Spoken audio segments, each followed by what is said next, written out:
I'm really close to everyone. Hi. Welcome to the Poetry Project, everyone. Just get this adjusted a little bit here. Hi. Thanks for coming. It's nice to see everyone. A nice full room on a Friday evening. My name is Nicole, and I work here at the project, and I've just been waiting for this. I'm so incredibly thrilled for tonight, where we get to celebrate the work of both Geoffrey and Ted.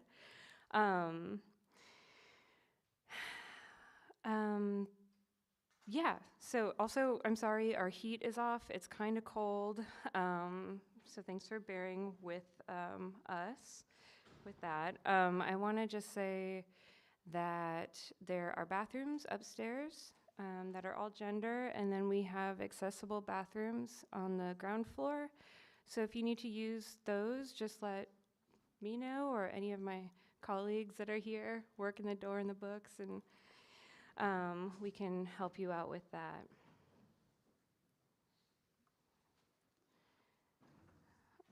When I first reached out to Geoffrey to invite him to read tonight with Ted, Geoffrey not only expressed his admiration of Ted as a poet and friend, but also shared that Ted was one of the first readers of the work that's become Geoffrey's first full-length book, Nerves Between Song.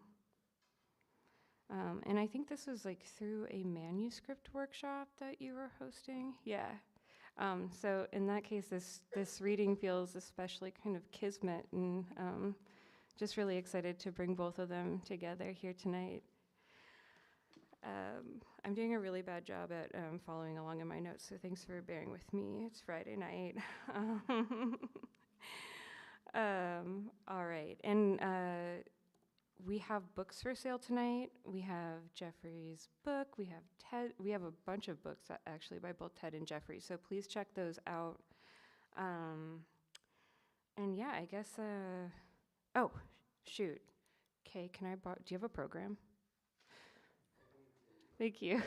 I just wanted to share some of our upcoming events. I have it here in bold. Read the bottom of the program.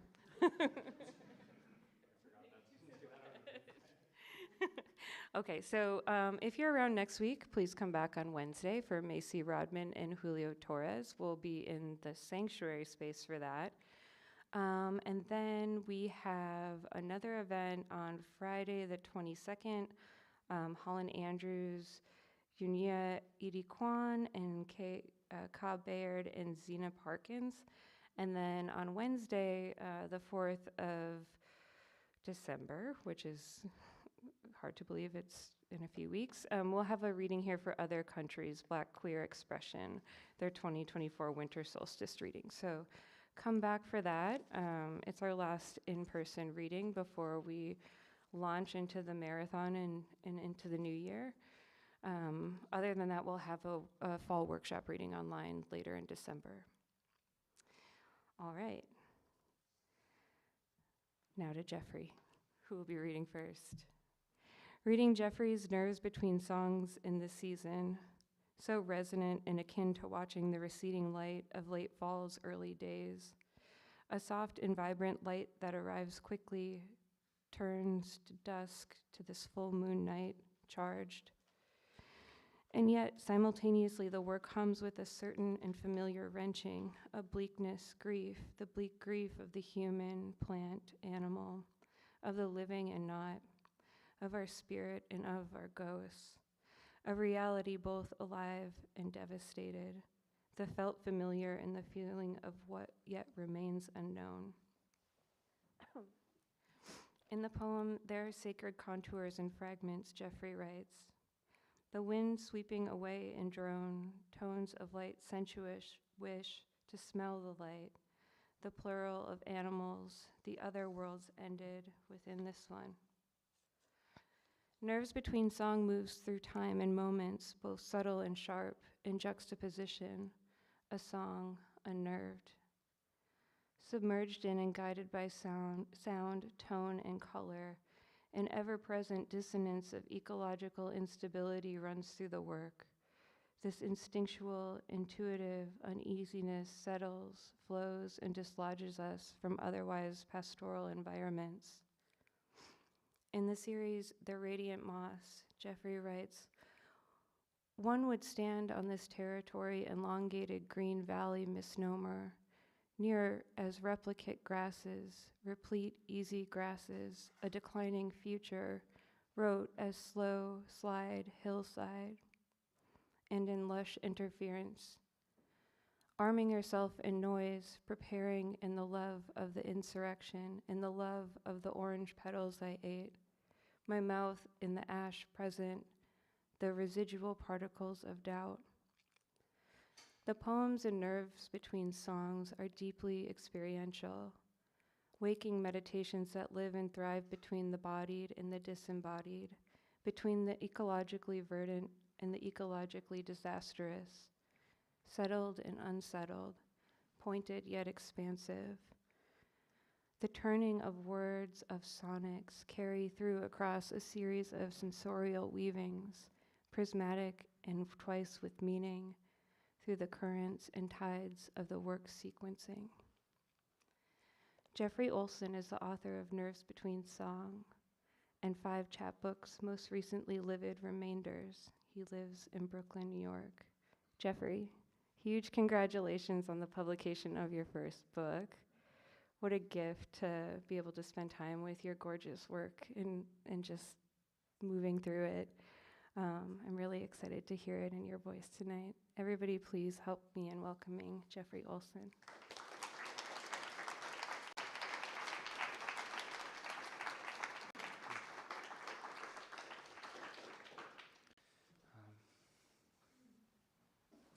Thank you so much, Nicole. It's so beautiful to hear the work read in that way, and to kind of give open the space for this work. Yeah, it's an honor to read here with Ted, who I first saw read here many years ago, and has been a poet I've admired for a very long time, and is now a friend, and who, as Nicole said, was one of the first people to read this manuscript. So it's really wonderful, and Ted's work has always provided a kind of clarity for me through this kind of dire continuum, and there's a constancy in his work that's just so true to what's needed, I feel, always, and so I'm grateful for his work, and I'll say it's also just an honor to be in the Poetry Project, and it's a really important space for me. This space is just, it's just an incredible institution that I think, I just want to say that its early support of the Palestinian campaign for an academic and cultural boycott of Israel is really incredible. And I think if we want anything from our institutions, it's support of the liberation of Palestine and other essential causes.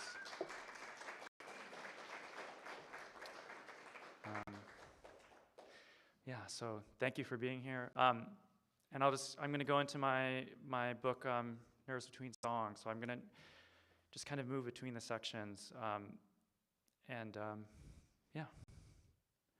Oh, sorry, I'm going to do a timer now.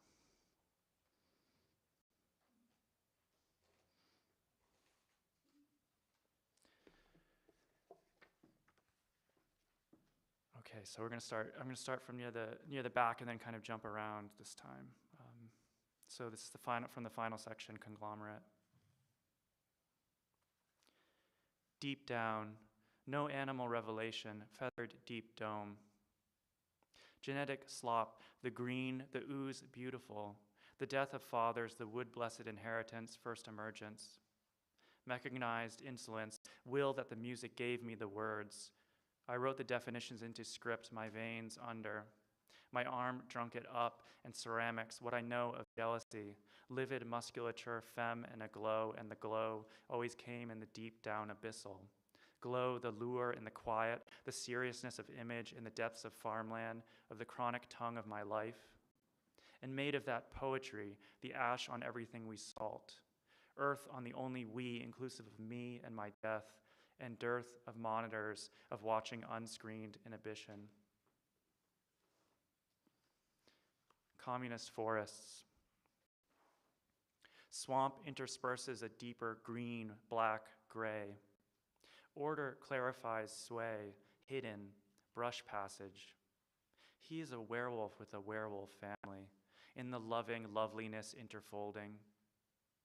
Didn't exit or vacate nature, nothing other. Set an exit in the wood. It's not delightful. I want these woods inhabited, not settled. No clear or clearing, nowhere but fire, no loss. The woods were here too, in city and populated. Exits, passages. I'm a ghost settler memory appendage. My purple eyeless, my purple hands. So many under trees who gave the worms the hands of vast dreams, intertwining, ghost selves. They are the soil here, the optimism, skeletal ferns and public parks. Slow discharge of pain. Waves of a crusting brightness, Ulna, your poem. River-fed lines up arm vein, river even. The interior makes me nauseous, or internal stream, a poem pulsing tones, rhythm, time. Hold me, pulse, each pulse. Recedes greener time, enveloped. Made mistakes, slow release of spectral flight, a different insect, a registered movement, improvised. Polyphony, and each contracts wing. I mouth of mouthless, individuating your crystal fragment, each tonal sentence, each line of sound. And musicness around comradely forests, and the beginning of river lines, and the autumn that was red, reddened heat, and planetary dilation in the sound of an eye, and replete with organs, following the time of two organs, and the me that recedes into them. Safe injection site. Freights, noise, drone estuary, pieces of glass. This layer of soil, figure withdraw. The river, child, cloud, and fur. Close on us, communists now dream in the wish of mask, enveloping passive delight, a buzz if gone. Skin to skin yelling, breath improvises. A poem of births, not deaths. A poem of entrances, not particulates. Pouring, blocked, or boring, the grime on skin, worn nails. Plant matter held between thumb, let it drop, green wisp, the systole, diastole of storm. An antidote in the bleeding executive whose fossilized body becomes life in the bifurcating bone, moonlit, scalpel, and bee buzz at the end of song. In the vengeance of neighbor.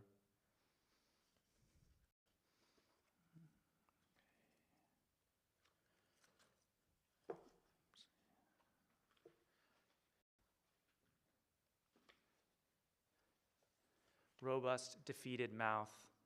In the sleep which abscess citizens, in the rail of dream, of dusk and absent. Collision. Walking with rocks and red light of shops, heart, invisible grasses. Invisible grass in my mouth, water in my eyes and harm. Lofty, beautiful gut feelings. I occupied, I sat or settled. I print blur and blur of aftermath. Solar piano. Print over the metal, over the grates and gates and walls, and every body and solitary. About calamity, about murmur, your heart outer. I speaker, a nose speaker, hands. Red cycles. Not having traversed arcane grief, these magenta currents subside. Through my arms subsiding my breathing, not one to directly experience dire future remaining. Embraced by a skeleton twin, me saying, you understand. Trajectories impossible for me to understand. I leapt into the music. I referenced majestic sound, misunderstood and lost, within growth as idleness, as rich as plant speed forever. I slowed down the time of my reversing mind to the pace, the survival of quiet, loving electric. subsiding into a pool, an alarm that goes off when you enter the room, subsiding into a blue and black. Glow and green, each song laces of attention, the terms which explode as floral patterns. That animal of my retina. The community was not in the poem, fugitive, shredded.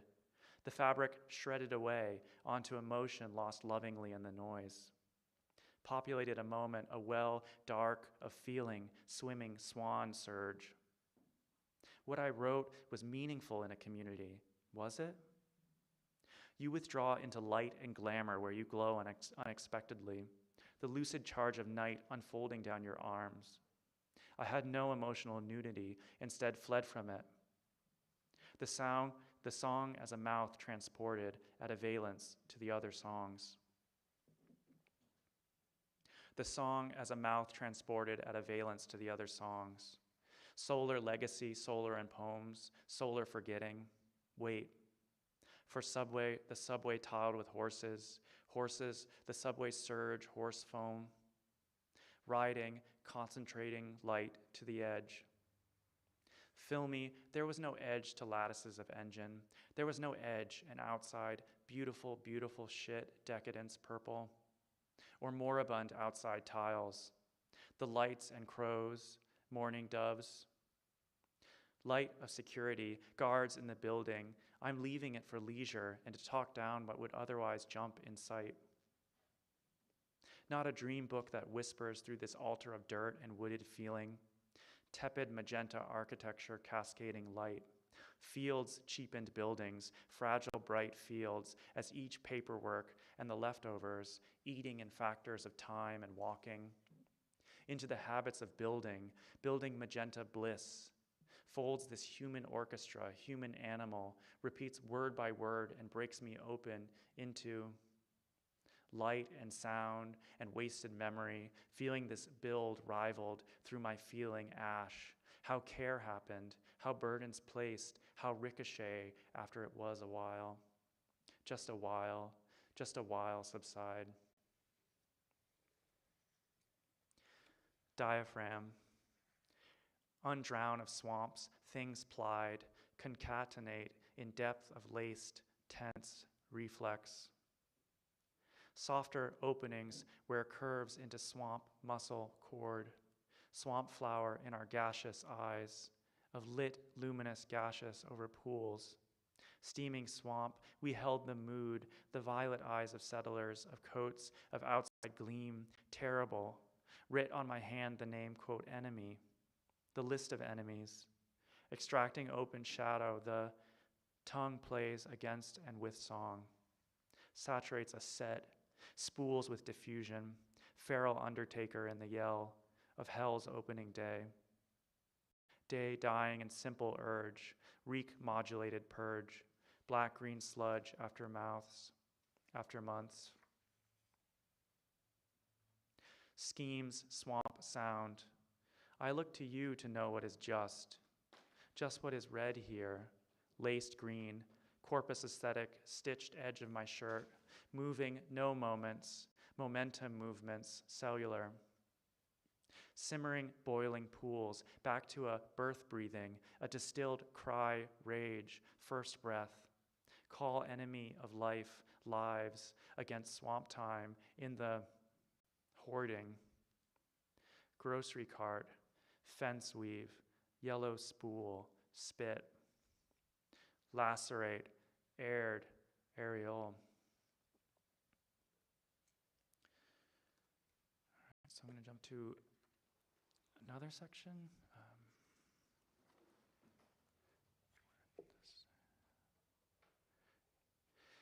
Okay, so I'm going to read from Lush Interference, which Nicole shared some from. I don't know if I've actually ever read this section before,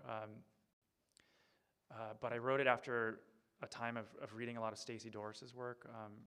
She's a poet very important to me, and so I dedicated this section to her. When in fray, Frey's own strand, victim passed line over water, Frey licked us in cupped word form.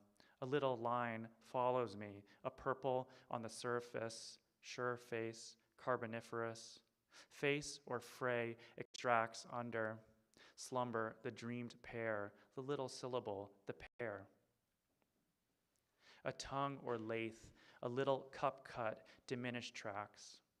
Just beyond edge, a sweet bond phrase, legal ward, athletic, floats fray, just a boat on the surface, a history, fray, watch boat. Animal, I love the heart slick, the surface, breath in my skin, in the pools, where leaf lands and dissolves. Dissolve the police, leaf a yell in tree rot, a speed extracts. I curve around centripetal time, a purple skin left on the liquid surface. Little plastic trellis, brown eyes, money reads park or public, bathroom flowering around, fray, respite, rest, revolt, public tough, little fray in imagination, cavern breaks breath, disorders, watch waste descend, drain, watch trash shadows. I'm on this noise, I'm pitch, watching it turn, downturn, burning music, muscles, public music. Age of particulate saturates breath of this poem, no location. Cat rests in the lot of cigarettes, in the quiet of subsume and chew. Down our sadness and loneliness and song, the recurring. The ends draw under my wings, the end tips, transparent, no home in the sensation as it moves too fast for recognition, too rust for sound. In the depth, ink surface immediate to skin, if I hold a stone, if offering rage, shame, not described or offered as noise in a cavern in depth, in a mass hope against the action of war and the violent rose floating over the water, an eye engaged in PTSD, a wall that crumples between the discontinuous time, stroboscopic light as eroding, unending up to the ending surface of me, ends the slick atmosphere of skin touch, of historical tongue, tonnage, wait in the street of cops. To the taken away enraged, taken back in a loop of recognition, a wooden sigh in the amber fur and the furred delight. Flickering pharmacy fluorescence, men in the orange glow across the pond. An edge of desire curls into dark surface, unknowable, deficient as prose, a solar presence writ like an excess orbit clouds. At a cosmic scale, in the pattern of plants caught in my teeth, the restoration of love and urgency. Slowly we waited, time of unknowable plague, arming ourselves in noise. Preparing in the love of the insurrection, in the love of the orange petals I ate, my mouth in the ash present, the residual particles of doubt, ingested chemical being, cloud pink calm, draws a flesh and a flower in skin.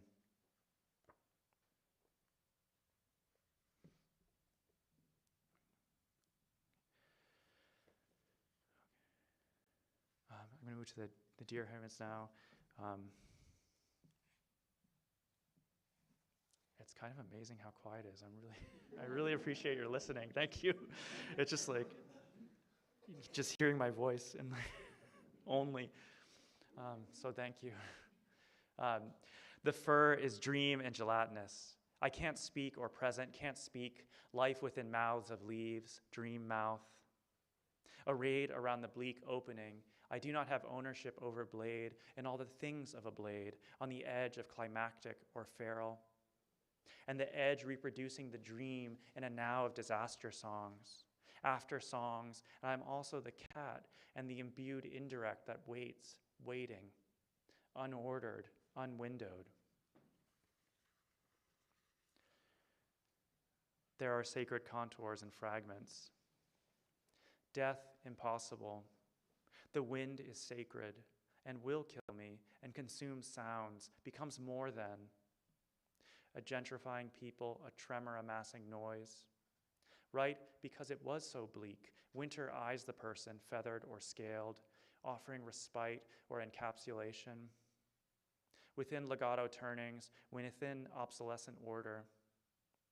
The winter was not of nation, bones thinned from stress. Trees respond to stressors changing forms, ailing.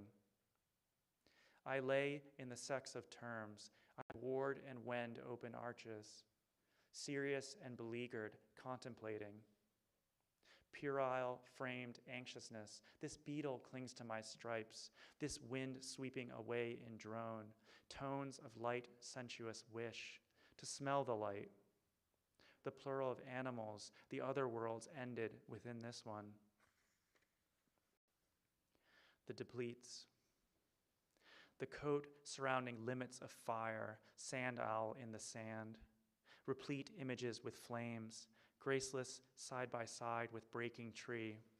I'm incidents of my own flesh.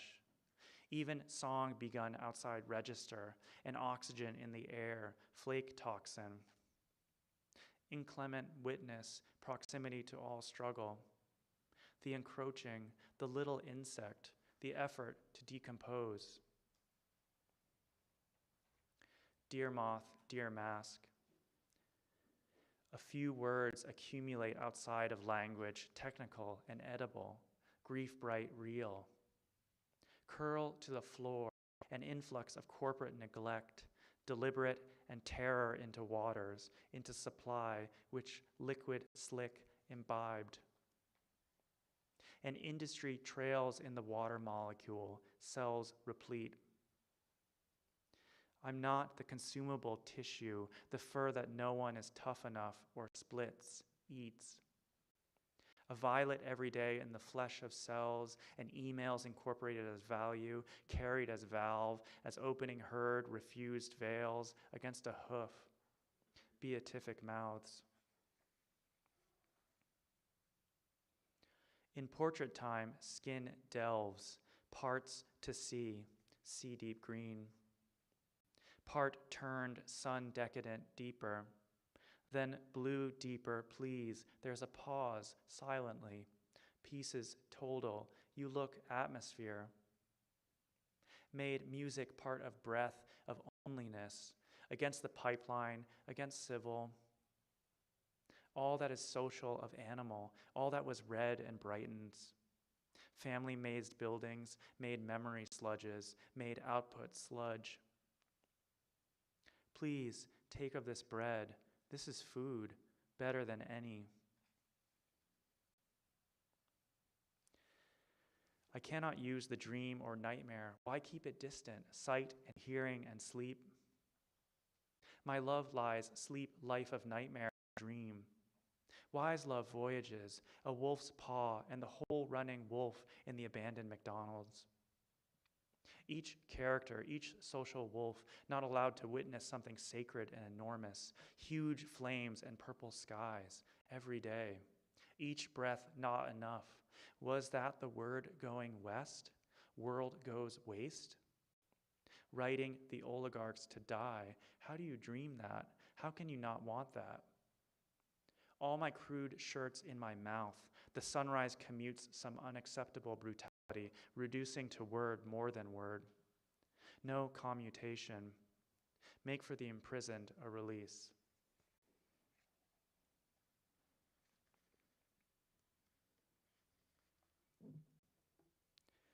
Marrow insight. Marrow insight, leaf, rose, animal pens, men brushing fingers under white wings, barrenless, care of beings, gridless, under, heavy liquid, fleeting liquid, raptors, broad parts are cupped, anti-calamity, forgetting, sounds other birds make as music, pulse made obvious, framing wound lick, soft child looking out, improvising play, cloud scintillates angerless aspect, directionless, ends torment, piece of space, of limb, on instant, startling, the calf eye.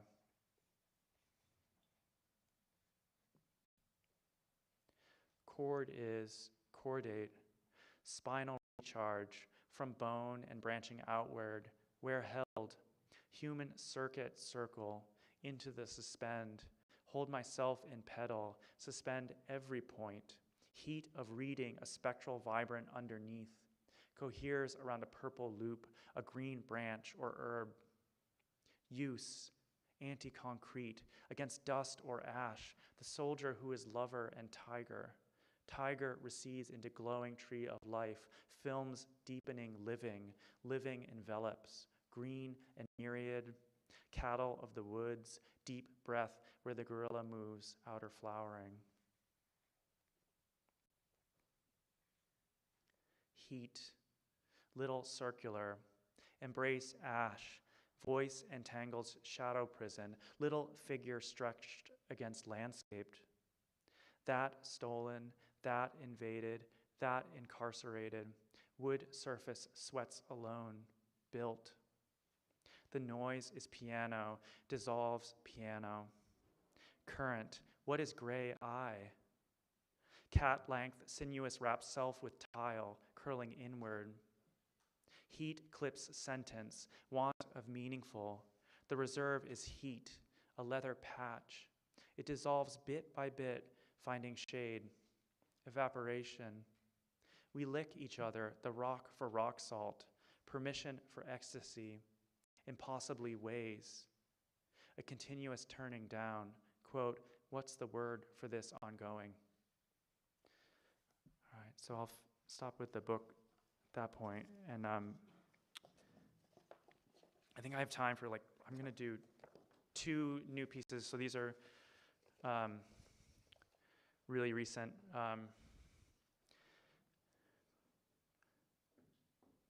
And yeah, of this time, I don't know. I won't give too much context. No more forest.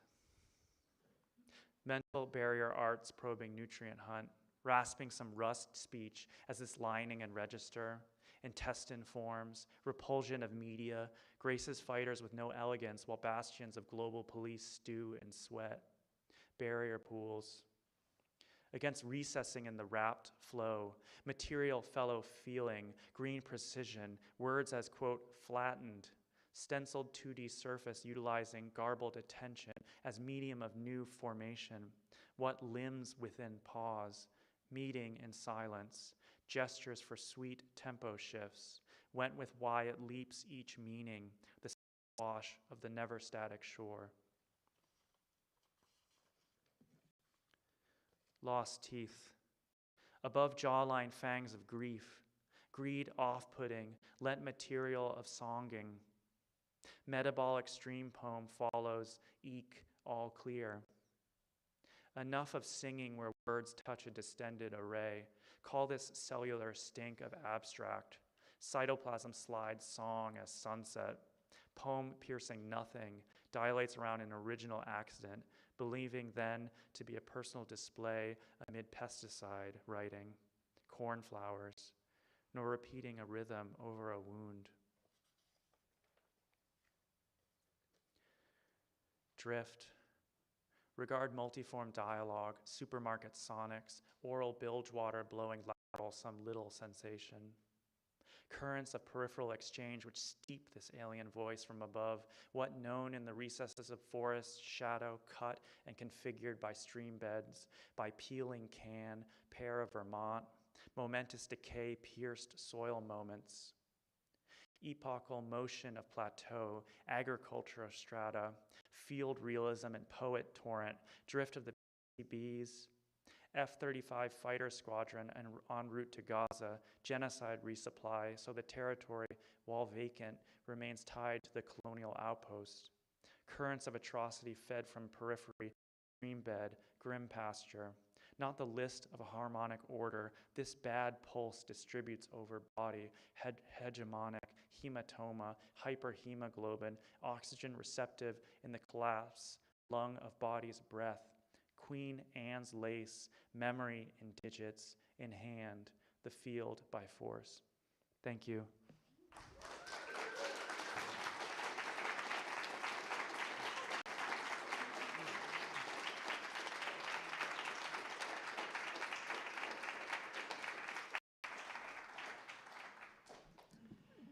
Thank you so much, Geoffrey. I'm Kay Gabriel. I am going to introduce Ted. It is Ted, where are you? There you are, great, cool. Just want to know where my main audience for this is. But I'm not going to look at you. I'm going to look at you guys. It's profoundly cool to have Ted Rees here at the Poetry Project, a profoundly original poet with a fabulous ear and a deeply smart sense of what to do with all his awesome talent. His work pivots from blistering satire to moving lyricism, and he gear changes with such grace and speed that a reader might miss the strategy behind the pivot. Ted understands the desire that poets have to repeat the best things that ever happened. He gets what it's like to want to yell at the bad world till it stops. Maybe you could do that. Perfect imitation of the punk that made you feel alive at 14, or the writing that made you feel sexy for the first time, or the pyrotechnics of the very best of experimental poetry from another generation. You could deliver a perfect Jeremiad excoriation that someone else will find noble. Yours could be the best karaoke rendition of Whole. Ted gets those desires, and he goes into them and further than them.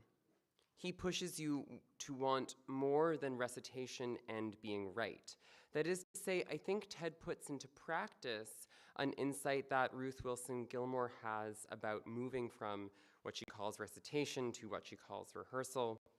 That is to say, citing and repeating the things that we believe to be true into an action and a practice that makes the familiar productively strange and therefore something that we can alter. Ted is a formal experimentalist, not just because of form's virtuosic fireworks, but because form shapes insight. Like his 2020 book, Thanksgiving, named after a fast food sandwich order, which turns its nearly 500 linked haiku into a massive machine for traversing scales of dispossession.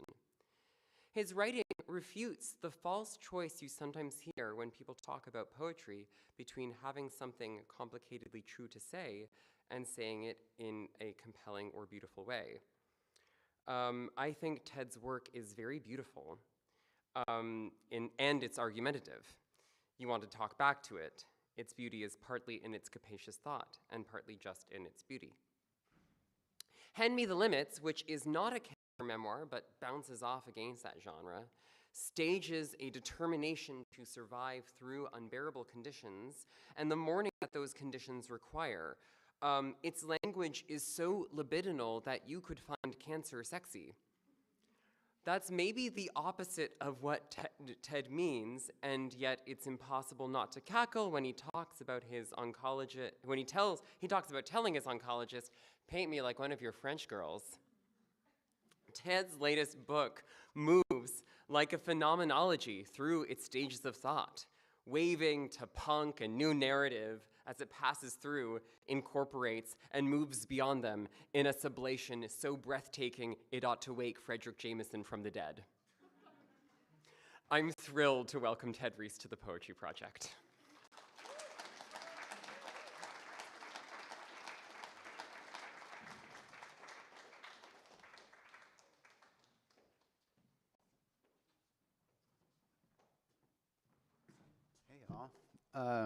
Thanks for coming out tonight. Thanks to Kay for that beautiful introduction, and to the Poetry Project as well. It was so wonderful to hear you read, Geoffrey. I love that work. I realized something tonight, and that's that I always kind of like had like a weird, like there's something, I always said this, that there's something of Leslie's work in your work, but there's also like, there's something that you do where you fuck with like how, like you do like weird nominalization stuff where you turn nouns into other, anyway, it's like very Russell Atkins. I dig that. Thank you so much. Thank you all for being here. I am gonna read from every single book I've written. It takes a little bit more than 30 minutes. Hope that's okay. I'm just gonna go. There's some new stuff in here too, so you've all heard it here before for people who have seen me read a lot. Okay. I'm not going to introduce anything. I'm just going to go. That's just the way I go. It was in the spring of 1995 that my mother was diagnosed with stage 4 invasive epithelial ovarian cancer, and it was late in the summer of that year that I was taken on vacation by my friend Dee's parents. I don't remember much about the vacation itself, a snapshot of body surfing, a faint recollection of falling asleep at a late-night screening of Waterworld. But I do recall the car ride from Philadelphia, particularly the music piping through my cheap headphones. Holes, Live Through This, Rancid's Let's Go, a sample CD from the College Music Journal featuring songs by Teenage Fan Club and the Circle Jerks that fascinated me. The interstate became clogged and dusty, 2-lane, and as I sat in my office, I could recall the intermittent view of a wave rolling toward shore, interrupted by rows of stilted clapboard vacation homes, all while Courtney Love wailed, "Make me real, fuck you." It was a rasping demand that I appreciated back then. My mother spent most of her time in bed or on the couch, gray and vomiting and suddenly hyper-religious, while my father worked in the day and spent sleepless nights caring for her. His parents lived with us for a while. Besides games of Scrabble and gin rummy, we all found few ways to bridge the gaps between us. I had friends, of course, and their well-meaning parents who carted us around to various activities or allowed us free rein to run around, but none of it mattered to me. It all seemed like a prefab distraction to which I was supposed to resign myself.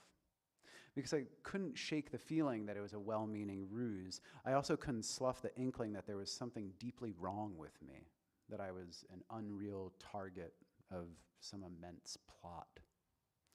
In my head, the vacation with Dee and his family remains at the center of this plot, of this whole time period, even though many specifics of the sojourn near the seaside have slipped away. Other than the music that obsessed me, my sharpest memory of the trip is when, during the last slog in the family sedan, I proclaimed that Courtney Love was a genius. She is a genius. For a moment, Dee's mom and dad looked at each other.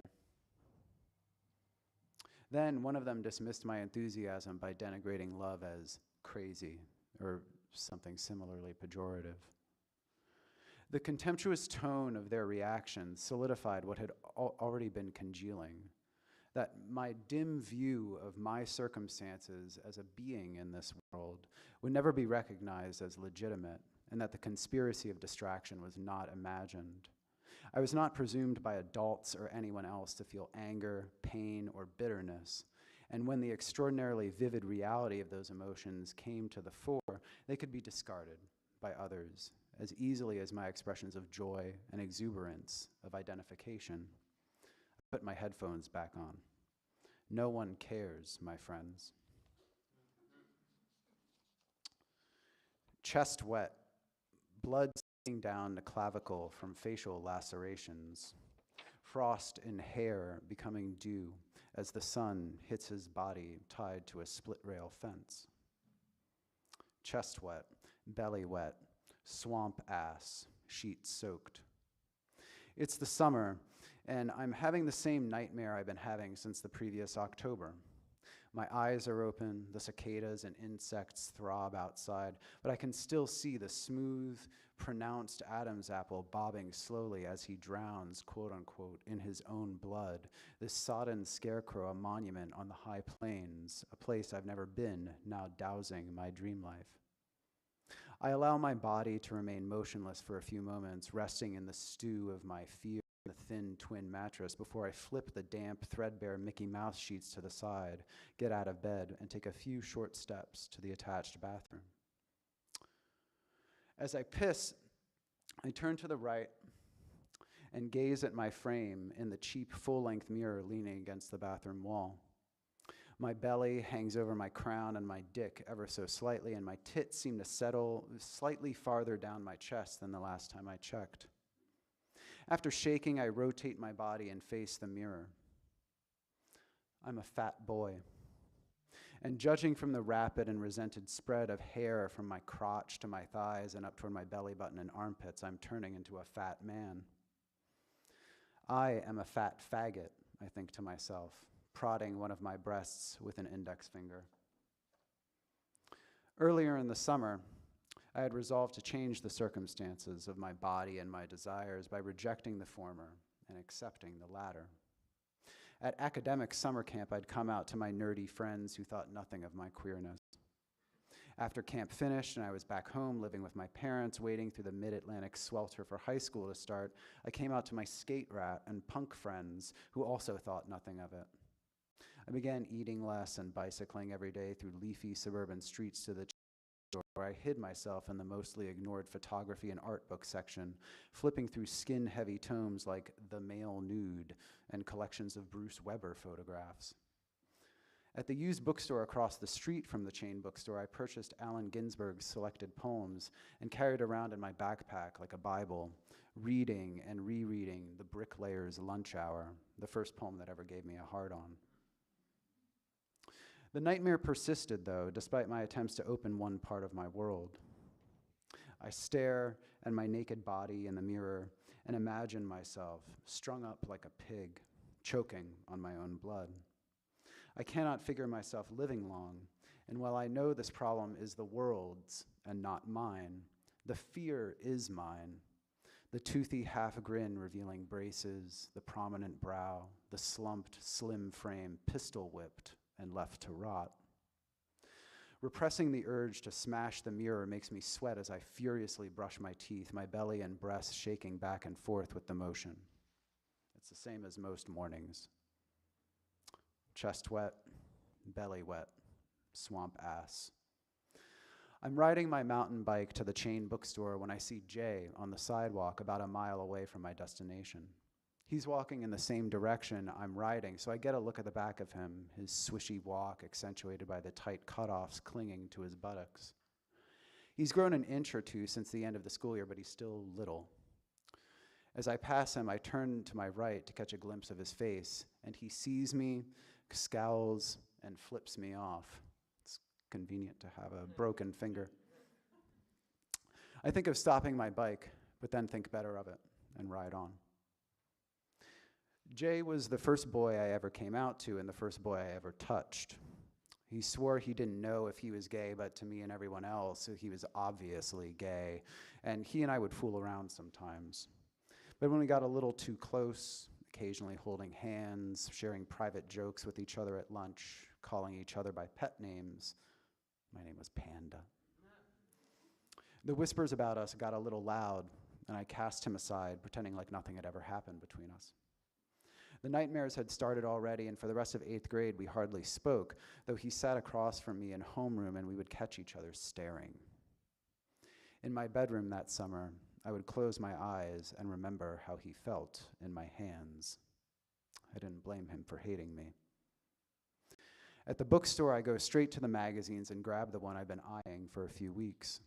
I'm sweating profusely despite the store's ample air conditioning blasting cool air in every direction. I take a circuitous route behind the games and the floating staircase in order to get to the checkout area near the store's entrance, which is staffed by only one person, a spectacled middle-aged woman with premature grays.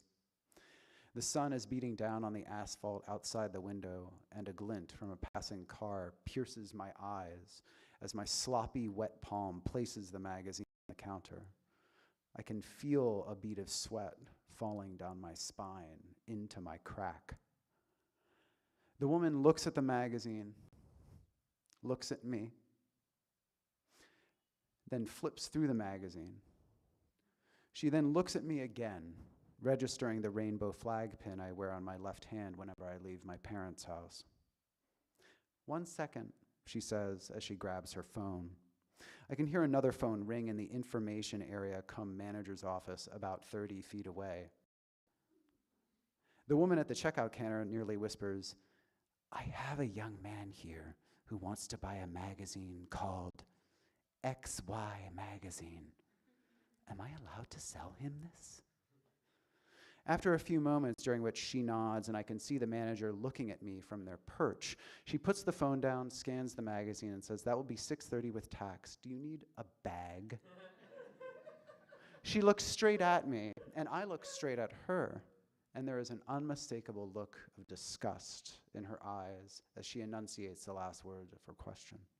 I gulp and say yes, and as quickly as she places the magazine into a bag, I take the bag from her and shove it into my backpack and nearly run out of the store. Outside, it's a sauna. I get on my bike and ride home. I don't see Jay on my ride. I can feel the magazine burning against my back. Chest wet, belly wet, swamp ass. The magazine is on the bed, its cover a photograph depicting the slim, slick back of a young man next to a hazy body of water, his sweatshorts pulled slightly below a tan line, revealing the beginnings of his cheeks. I'm in the bathroom, my bare ass smushed against the press-on tile floor, legs spread, facing the mirror. A safety razor sits next to me, clogged with foam and the last remnants of my pubic hair. The tip of my hard dick drips pre-cum to the floor. I stand up and look at what I've done in the mirror, and I'm not sure I like it, though it does feel good. My thighs, my pubes, my underarms are all shorn. I delude myself into thinking I look like a version of one of the models in the magazine, or one of the boys I lusted after at nerd camp. I masturbate into the toilet, then take a bath. Later that night, after I drift off to sleep, I have a nightmare. This time, it's different. I'm in a crowd and can't move. My clothes are too tight for me, and I seem to be growing out of them rapidly. A woman next to me yells, "Hey, watch it," as I balloon. I wake up sweating and itching like crazy, the area above my dick covered with hard red bumps. It's the first night of a new nightmare, and high school doesn't begin for another 3 weeks. Soup were the option, and thus we folded into these drifts, certainly playing casino, yodeling, yodelay-hoo, into the trash that filmed and films my sight, the faint barber of time clipping you into shapes swept into crackle, dry ribbon my fist followed through to my nudity in mirror, drug me, despising the beads whisper in your dull head and southern exposure, deleting every day, never more wanting to be wetter.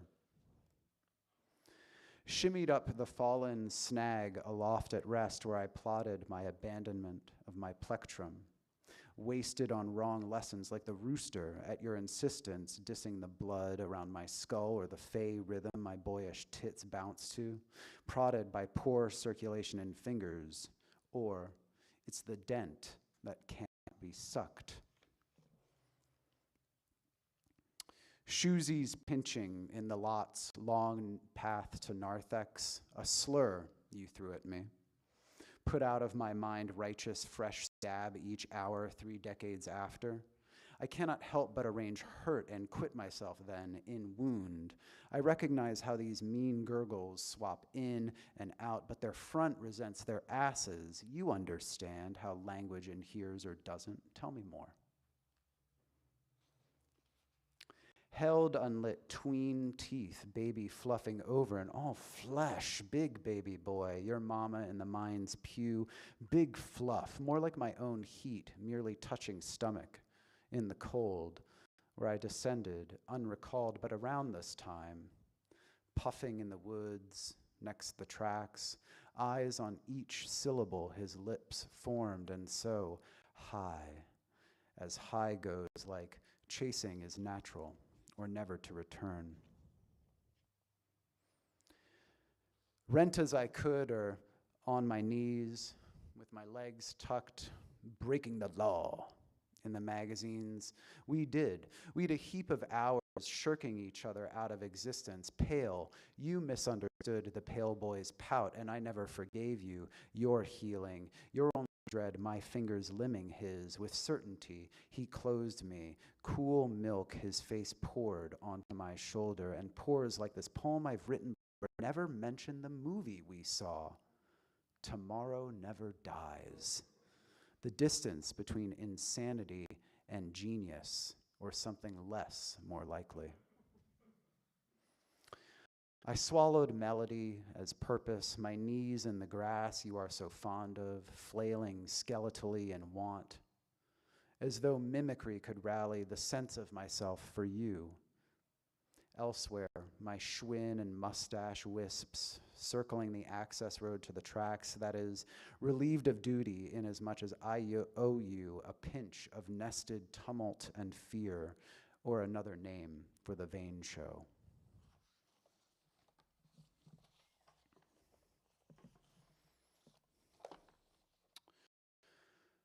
We were sitting around a table on the bar patio after the reading, talking about growing up and being queer, when Eric mentioned being 13 or 14 and seeing the newspaper with an image of Matthew Shepard's face and the fence where his body was found. He said, I remember thinking, that's me, and feeling like a part of my future was already doomed, like I was already dead. There was silence around the table. Then I told everyone about the recurring nightmare I had for months after the Shepard story broke, but described it only briefly. I didn't mention the details. Shepard's head lifting, covered in gore and mouthing the words, "You're next," or the way I'd sometimes wake up with an erection when the nightmare became erotically charged and more about his lithe body framed against dawn colors in big sky country. The nightmare betrayed a similarity between Eric and my teenage years. We were both confronted by Shepard's death and were easily convinced that our gayness connected and made us subject to the same violence that killed Shepard.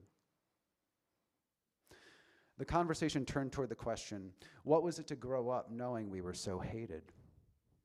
To have some of our first knowledge of ourselves be related to death and our prominent place in its kingdom. Hundreds of thousands dead of AIDS and its attendant illnesses, not to mention countless others lost to suicide and homophobia. What was it to grow up already dead?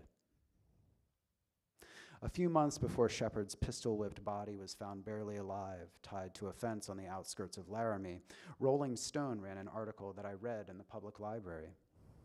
I even photocopied it and kept this copy in a folder under my mattress. It was the summer before 8th grade. In David Lipsky's To Be Young and Gay, the author travels across the US interviewing queer teenagers and examining their culture, even declaring that it was a quote-unquote watershed time to be young and gay in this country, given the changing tides of mainstream society becoming more accepting and the driving off of the shackles of religion. Still, To Be Young and Gay is primarily an article about homophobia. One of the profiled teens commits suicide. Another is outed to his violent, queerphobic father by his school principal for talking to Lipsky on school grounds. And the piece ends with a profile of 2 adult lesbians who run what amounts to a drop-in refuge for queer teens outside of Boston. One of them tells Lipsky, these kids shouldn't have to feel that they're alone anymore, and talks about how the majority of them don't know how to live as gay people. Upon rereading the article 26 years after its release, I wept. The well of tears didn't emerge because anything about the article's content made me especially upset, but because I remembered so much about it.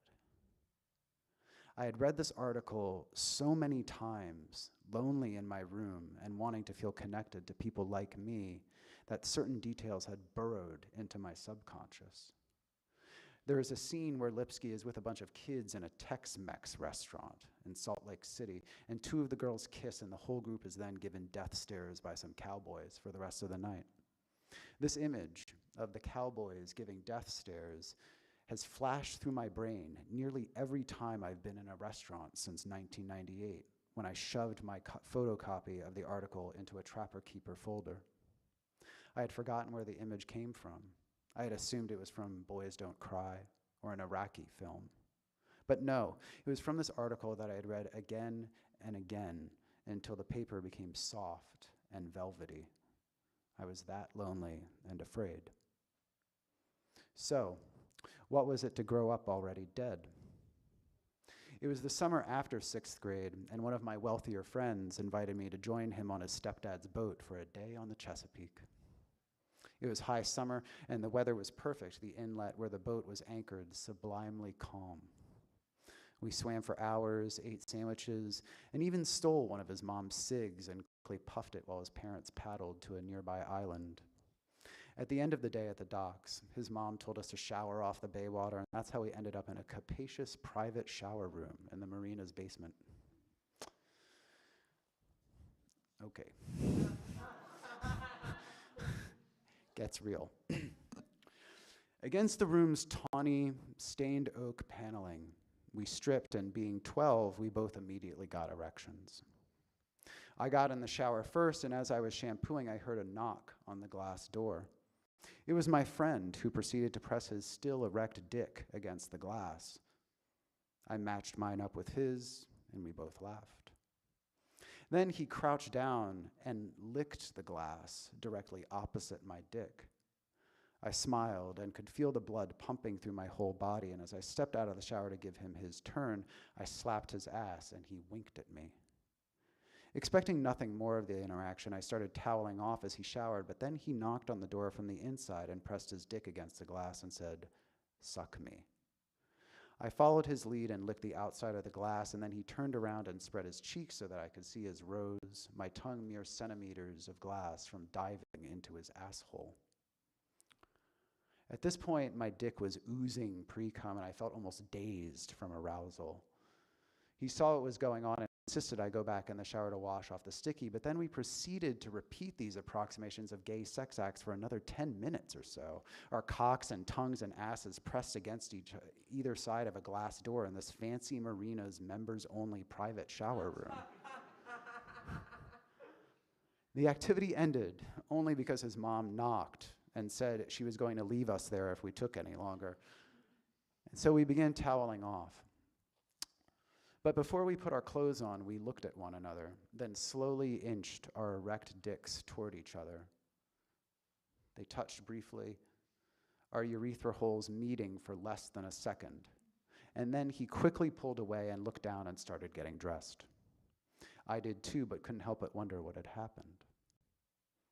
All I had wanted to do was hug him, press against him, tell him that I loved him. I thought he had wanted the same.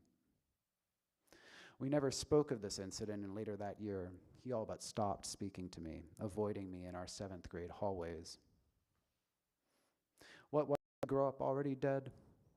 It was to have experiences and a language to describe them, but being compelled into silence about them. It was knowing that if you broke that silence, you could lose everything you knew: friends, family, home. It was the fear that the silence would be broken for you by someone else, or that maybe, just maybe, you wanted the silence to be broken and didn't care about losing anything because maybe you wouldn't be dead any longer. I hoarded another analog artifact in middle school, a VHS tape of Dawson's Creek, Season 2, Episodes 14 and 15. In the episodes, Jack McPhee, played by Kerr Smith, tearfully and angrily comes out to his family after being forced to read a homoerotic poem he wrote in front of his English class. I would watch these dramas unfurl repeatedly, knowing what happened each time. I wanted to be like Jack, but I couldn't muster the necessary language or courage. In 2012, I watched these episodes of Dawson's, as the show is known to just about everyone who grew up during the period, and they remained deeply affecting, sending me into a deep crying jag. After the tears had dried somewhat, I tried to figure out whether I was just being manipulated by the show's drama or whether something else was going on. Then I realized that I was remembering that boy, that big, fluffy, faggy boy that I was, and the way I wanted to love other boys, and the way that was the worst thing that had ever happened to me, that silence and that realization that I was already dead.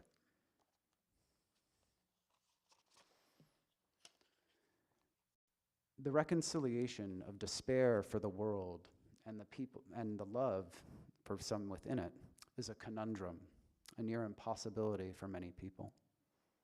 These people rely on hope for a better future, a feel-good yammering about community, the need to build spaces for hope to bloom. Well, I believe David Wojnarowicz when he writes that hope is a chain of submission. It offers only an assuaging of guilt and a diluted sense that change is palpably near in our world's march toward the gaping maw of apocalypse. Hope is an enemy of insight.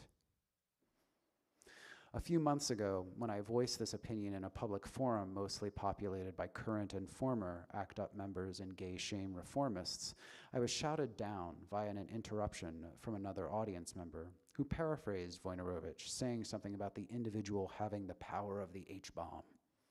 Everyone clapped and seemed happy about what they saw as a contradicting opinion. But the H-bomb was, and may again be, one of the most destructive forces ever created by humankind. Many in the audience failed to realize that the statement is not one imbued with hope for reform, but with a desire for a destruction, a leveling of monolithic power, altering the veneer of this power so it appears more friendly and amenable to the population over which it casts its shadow. It's like mending a garment. The substance of the thing remains the same. A glossy new monolith is still a monolith. Of course, the question to such doomsaying then becomes, what is there to believe in, to live for?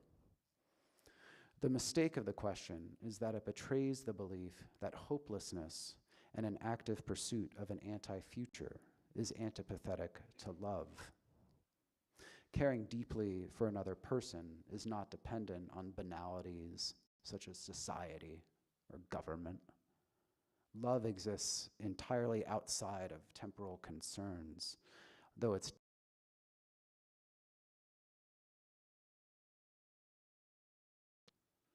unlike the monolith, it cannot be leveled, as love's constancy of metamorphosis does not allow it to be immediately recognized.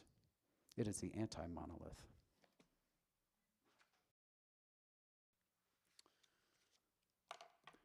The boy doing chores unearths the gruesome remains of 10 fish, guinea pigs, and rabbits passed in his sleep, then replaced by dad. He sobs in the yard at his insight while mom cooks a chicken dinner. They down, able to heave the weight they carry. The stronger ones peck and what's this cloud of dust? I feel a cyclonic rift and fret shepherdless, partly from desire, but also drubbed by terror, scanning the light change, repeating lyrics, temporary fabric scores against my wrecked skin. The same face appears, grimace and children stuck in, so the song rejoins. How many bodies hidden in the tall grasses? The prairie's secrets, blocks thrum. What he said was this: the worse things get out in the world, the better things get in jail. Always there's a job, a new opportunity for towns to keep. The council national retail distress. It's a movement based on plywood surf and sporting goods. House up in the hills has gates and cameras eyeing the scrub and gravel at all hours. Yes, sir. This could be heaven. Waking up in a blanket in a drainage ditch. Rifle beside me. People think I'm just joking. I'll show them ha-has, then wander the roads leading toward the camp's remnants marked with a bronze plaque. Do you understand the procedure now? Just stop a few of their machines, radios.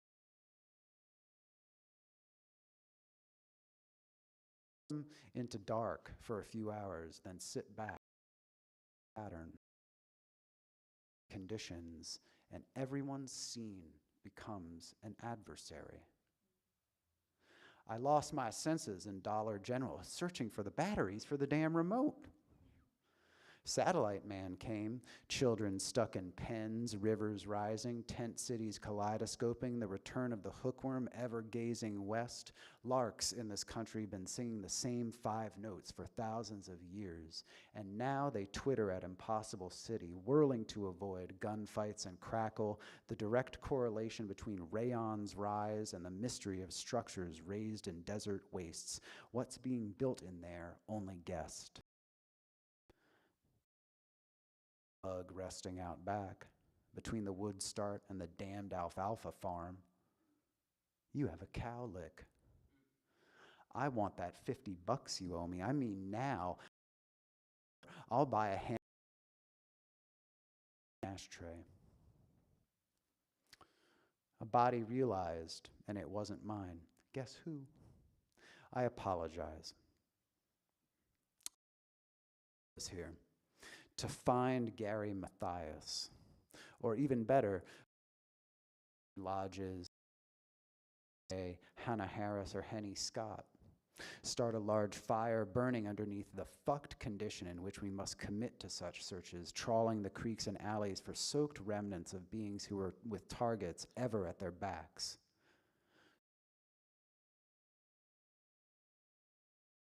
Moats have been carefully placed in a deluxe marble, mortar and pestle, and ground to the finest dust, incorporated into new plastics, then shipped to China, then back to this cursed dream set wherein Remington will find manufacturer use in its new gun line sold to the Saudis.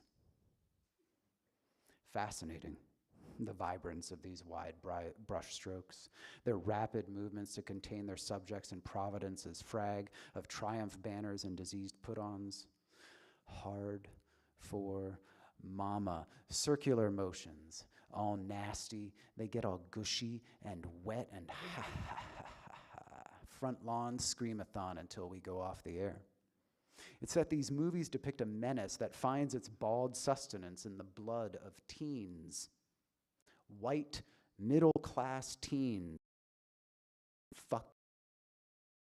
Parables dripping with red sex panic. Our children cooperate.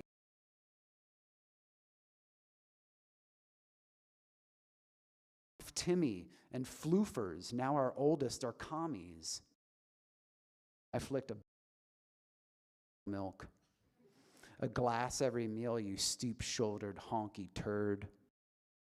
He dropped down the beach, then melted into the spray, its apparition. Wow. Lots of glitter in these fracks. Death hippie manse, compounds tucked in the valley, frying in July as crunch thud of bacon flings. Massacre. Children using reeds to breathe. Decent plaque, I guess. The casino grins, though redress doesn't suffice. It's still a culture. Seawater, crimson, aurora. Grasses washed scarlet. In Hopper's paintings of houses, austerity purses its thin lips. In a clarity symptomatic of the world as willful, while walking down the long boardwalk through the expansive carpet of sand and marram to their private roar.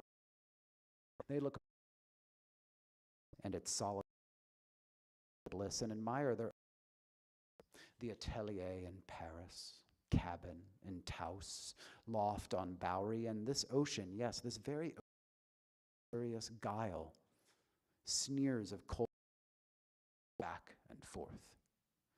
Whose spirit is this? We said. It's J.P. Morgan Chase and Company, just crushing the damn game, bro. Get me extra foam on my flat white dude and a single pump of that vanilla syrup. Around the corner, it was noon at the gangway, but cyber yellow light showered on us, so it appeared early yet, coated in tricks come and waltzing the gulch. The barflies looked dead but leered, and we ordered beers to celebrate what would feed us for the next weeks, a few hundreds deep, desperate, disparate in our thoughts, but sexy, sick, and dumbly raucous. It felt so worn out, the softness of the moment. Toilet reeked of piss, a few rounds of pool, faux wood paneling, mirrors, an old disco track. The elusive thread was lost shortly thereafter. The fucking cranes rise. Tiny pump jacks skew the vista.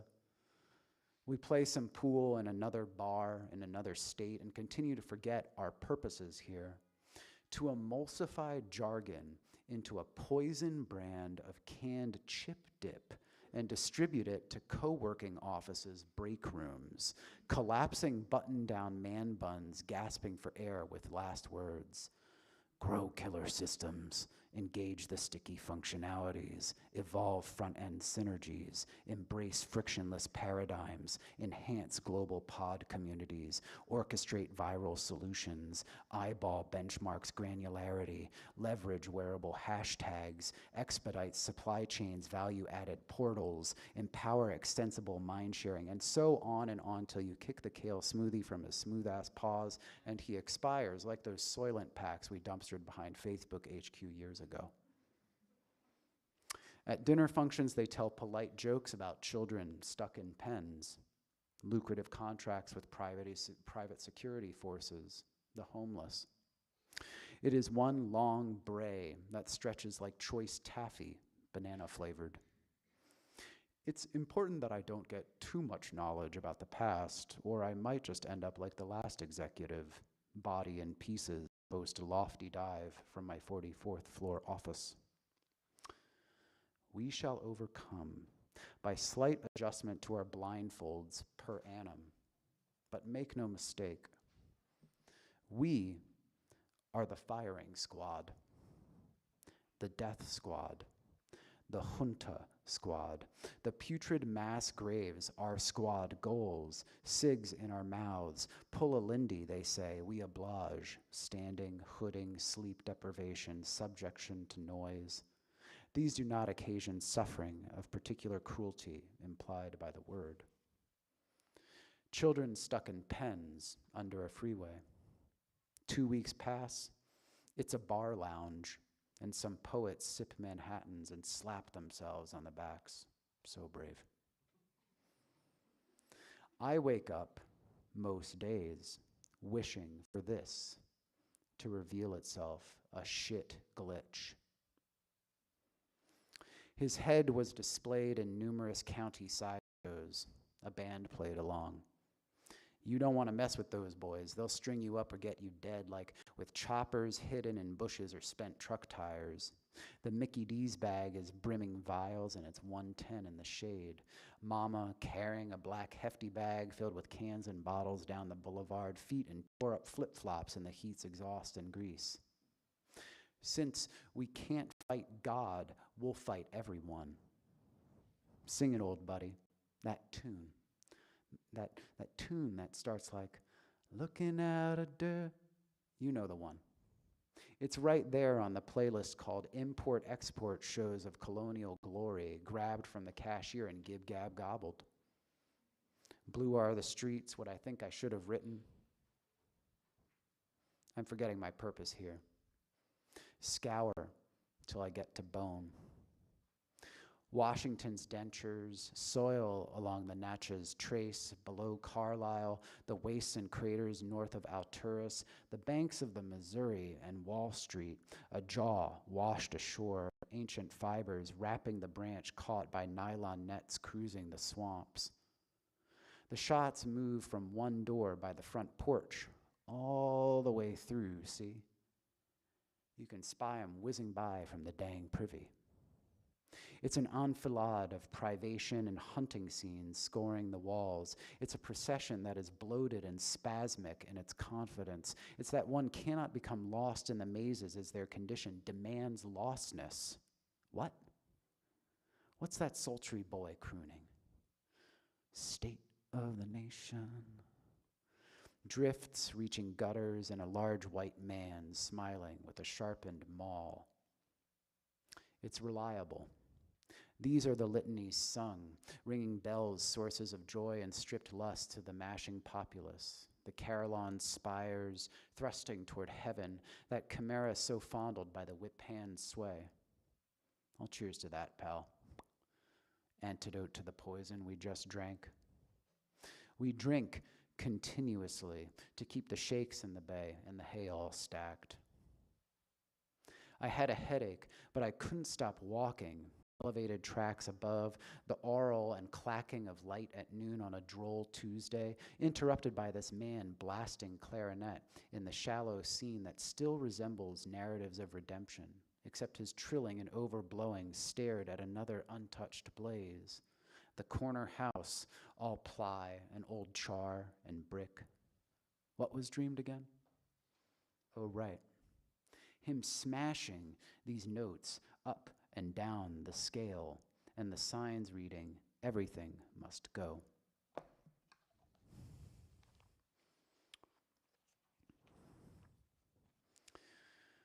The walls of black chalcedony reflect a portent of my visage, loose mesh attached to institutional pattern color bands, highway breakdown lane. Sporting worsted trousers and a cenote, and a second dose of river light in which I stare at a bum rousing on a steam vent. Question. We didn't know how else to put it, so we relaxed into gooey lyric, can't spit, slick goo molars. Is it the end? An interrogative that concerns you and me because it continues to happen in iterations. We dicked around the rhizome and put up some posters, reach of a block or 6. American is opening the hydrant because we're in for this for doused cotton against skin, holding your breath in green anticipation of more sensuousness, a power against its writhing self. Has been a temporal hovering cradle I throw confetti, vernal, and deep luxury, therefore odd perimeters of self-belief. Speaking the most with a machete under a bridge, masturbating, and a guy pushing buttons that, contrary to his drive home from base, constitute the yolk of our epoch. Ennui of absence overtaken by fondling hands in the hallway, but no war, but all the particulates we breathe, and thus, citizens or no, there is a party we're attending called Splatter, when we need a more inventive approach. Let's get to mixing cob, all thatch. Nice day to pretend, in fact, to appearances.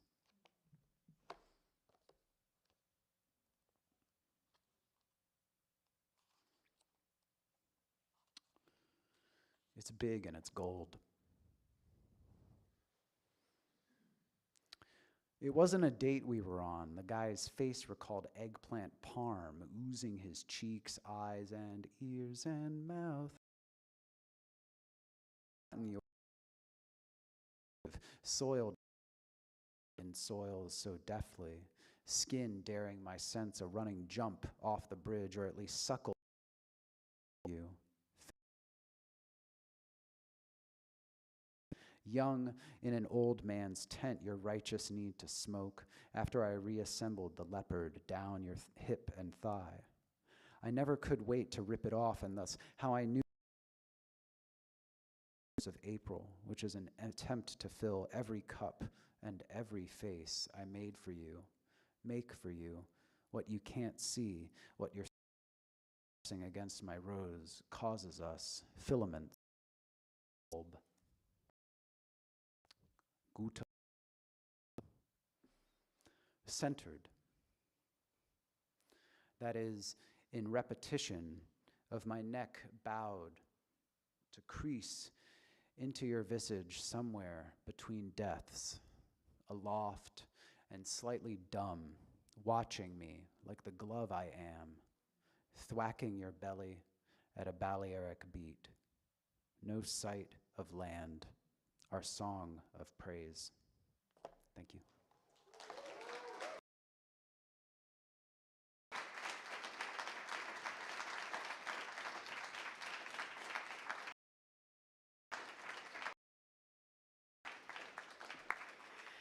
Oh my, what a reading. Thank you so much, Ted, and thank you so much, Geoffrey. Let's see.